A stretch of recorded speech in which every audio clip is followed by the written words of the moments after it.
ഈ ആഗോള അയ്യപ്പ സംഗമം അന്ന് സെപ്റ്റംബറിൽ സംഘടിപ്പിക്കുന്ന സമയത്ത് അതിനെ ലോക വിജയം എന്നാണ് പാർട്ടി സെക്രട്ടറി തന്നെ വിശേഷിപ്പിച്ചത്. ഇനി നമുക്ക് അന്നത്തെ ദൃശ്യങ്ങളൊന്ന് കാണാം.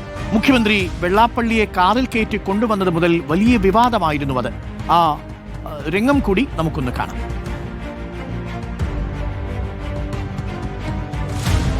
ആഗോള അയ്യപ്പ സംഗമത്തിനായി പമ്പയിലെ വേദിയിലേക്ക് മുഖ്യമന്ത്രി എത്തുന്നു. മുഖ്യമന്ത്രിയുടെ കാറിൽ വെള്ളാപ്പള്ളി നടേശൻ വരുന്ന ദൃശ്യങ്ങളും പ്രേക്ഷകർ കണ്ടു. പിന്നീട് ഈ ദൃശ്യങ്ങൾ വലിയ വിവാദമാവുന്ന സാഹചര്യവും ഉണ്ടായി.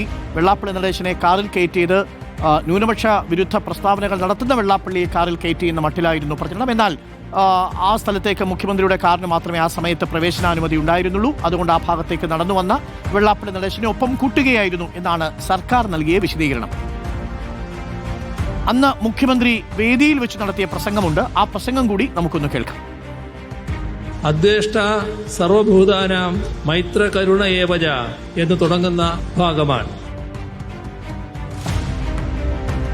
ടെൻഡർ വിളിക്കാതെ എന്തിന് IACക്ക് കരാർ നൽകി? ഇതൊരു ചോദ്യം മാത്രമാണ്. ഒരുപാട് ചോദ്യങ്ങൾ സമാനമായി അവശേഷിപ്പിച്ചാണ് ആഗോള അയ്യപ്പ സംഗമത്തിലെ ഓഡിറ്റ് റിപ്പോർട്ടിന്മേലുള്ള കോടതിയുടെ നിരീക്ഷണം വരുന്നത്. എന്തൊക്കെയാണ് ആ ചോദ്യങ്ങൾ? ഒന്ന്, ടെൻഡർ വിളിക്കാതെ എന്തിന് ഊരാളുങ്കലിന്റെ ഉപകമ്പനിയായ IACക്ക് കരാർ നൽകി എന്നുള്ളതാണ് ഏറ്റവും പ്രധാനപ്പെട്ട ചോദ്യം. അതിന് നൽകുന്ന മറുപടി, ഊരാളുങ്കൽ അക്രഡിറ്റഡ് ഏജൻസി ആയതുകൊണ്ട് തന്നെ ഉപകരാർ അവരുടെ തന്നെ ഉപകമ്പനിക്ക് നൽകുന്നതിന് ഒരു തെറ്റുമില്ല എന്നുള്ളതാണ്. അത് സാങ്കേതികമായി ശരിയാണ് താനും. ചോദ്യം നമ്പർ 2, ദേവസ്വം ബോർഡിന് കിട്ടാനുള്ള പണം നൽകിയോ എന്നുള്ളതാണ്.